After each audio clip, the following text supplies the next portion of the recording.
সবাই কেমন আছো? আই হোপ তোমরা সবাই খুব ভালো আছো, আমিও খুব ভালো আছি। তো আজকে তোমাদের সাথে আমি শেয়ার করবো আমার ডেলি ব্লগ। তো এই সবে ঘুম থেকে উঠলাম, দেখতেই পাচ্ছ বিছানার কি অবস্থা। মেয়েকে রেডি করিয়ে ফ্রেশ করিয়ে ওই ঘরে দিয়ে দিলাম।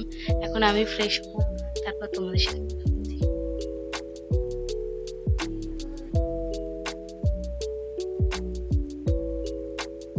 দেখতেই পাচ্ছ ফ্রেশ হয়ে ছাদে চলে এলাম।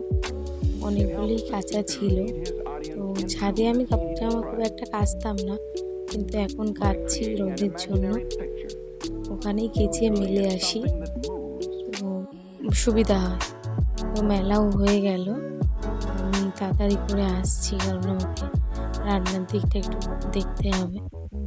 তাই ভাত বসিয়ে রান্নার সব কিছু করে টোরে রেডি করছি তাড়াতাড়ি করে। চিকেন কষা করেছি আর ফ্রাইড রাইস করেছি। মাঝে সাঝে শীতকাল তো একটু খেতে ইচ্ছা করে, তাই এখনো পর্যন্ত আমি ফ্রাইড রাইসের চালটা ঠিকঠাক বুঝতে পারি না যে হলো কি না।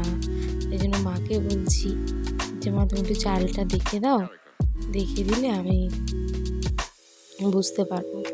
তো মা দেখে দিলে, আমাকে একটু হেল্প করে দিল। আর যেহেতু আমার কোনো স্ট্যান্ড ট্যান্ড কিছুই নেই আমার কাছে, তাহলে সবাই মিলে হেল্প করে ভিডিওতে।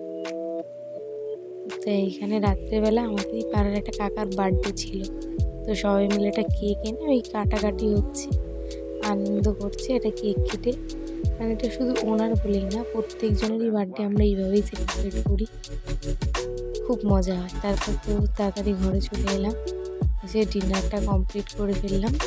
আর কন্টিনিউ করছি না, তো দেখো ও বিছানা টিছানা করে নিয়েছে, মেয়ে ওই ঘরে আছে।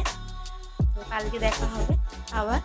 যদি তোমাদের ভিডিওটা ভালো লাগে তাহলে লাইক কমেন্ট শেয়ার করতে ভুলো না। Good night, tata, bye bye.